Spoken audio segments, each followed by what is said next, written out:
ICC टी20 विश्वकप छनौट अन्तर्गत सुपर 6 मा नेपालले तेस्रो खेलमा आयोजक ओमानको सामना गर्दैछ। यी दुई टिम बीचको खेल बुधबार राति 8:45 देखि शुरू हुनेछ। सुपर 6 मा नेपाल र ओमान लगातार तेस्रो जितको खोजीमा छन्। नेपालले सुपर 6 को पहिलो र दोस्रो खेलमा क्रमशः युए विरुद्ध 1 तथा कतार विरुद्ध 5 रनको रोमाञ्चक जित निकाल्यो। समूह चरणमा पनि नेपालले लगातार 2 खेलमा जित दर्ता गरेको थियो, जहाँ नेपालले कुवेत विरुद्ध 58 रन तथा जापान विरुद्ध 5 विकेटको जित निकाल्यो। उता ओमान पनि जारी प्रतियोगितामा अपराजित छ। उसले समूह चरणमा सामोआ विरुद्ध 5 विकेट तथा पपुवा न्युगिनी विरुद्ध 52 रनको जित निकाल्यो। उसले सुपर 6 मा कतारलाई 34 रन तथा युएलाई 5 विकेटले हरायो। ओमान अहिले अङ्क तालिकाको शीर्ष स्थानमा छ। ऊ बुधबार नेपाललाई पनि हराएर तालिकाको शीर्ष स्थानमा कायमै रहन चाहन्छ।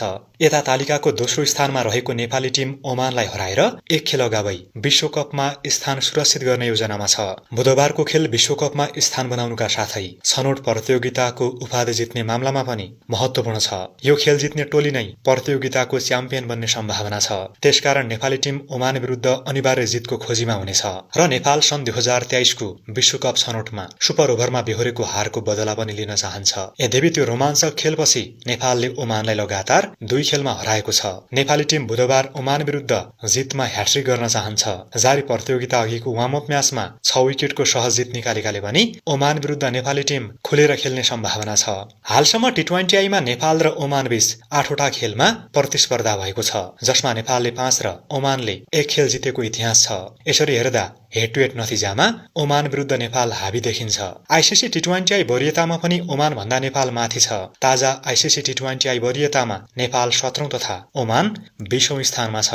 नेपाल जारी प्रतियोगिता जितेर वरियतामा पनि थप सुधार गर्ने योजनामा छ।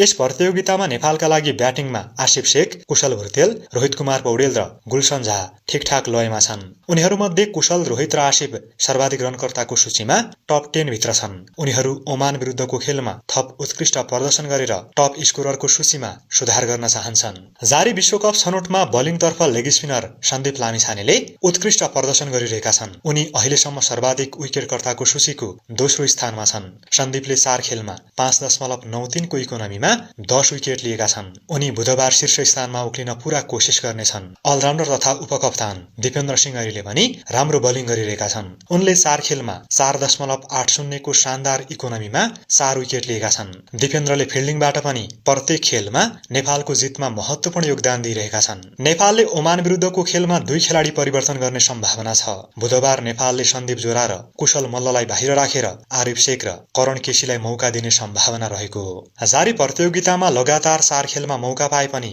जोरा र मल्लले त्यसको सदुपयोग गर्न सकेनन्। जोराले पछिल्लो 5 खेलमा 29 रन मात्र बनाएका छन्, जसमा उनको उच्च स्कोर 14 रन हो। उक्त रन जोराले वेस्ट इन्डिज विरुद्धको तेस्रो टी20 मा बनाएका थिए। जारी विश्वकप छनौटमा भने उनको उच्च स्कोर 5 रन हो। यस्तै कुशल मल्लले पछिल्लो 5 खेलमा 38 रन मात्र बनाएका छन्, जसमा उनको उच्च स्कोर 12 रन हो। लगातार मौका पाउँदा पनि फ्लप भएपछि जोरा र मल्लको आलोचना बढ्न थालेको छ।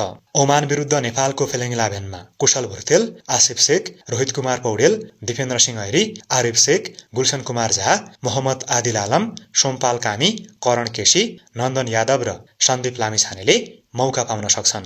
तपाईको विचारमा चाहिँ ओमान विरुद्धको खेलमा कसलाई प्लेइङ 11मा मौका दिनु पर्ला? कमेन्ट लेख्नुका साथै आगामी दिनमा पनि नेपाली खेलकुद र खेलाडीसँग सम्बन्धित अपडेटका लागि कृपया हाम्रो यस पेजलाई लाइक र फलो पनि गर्नुहोला।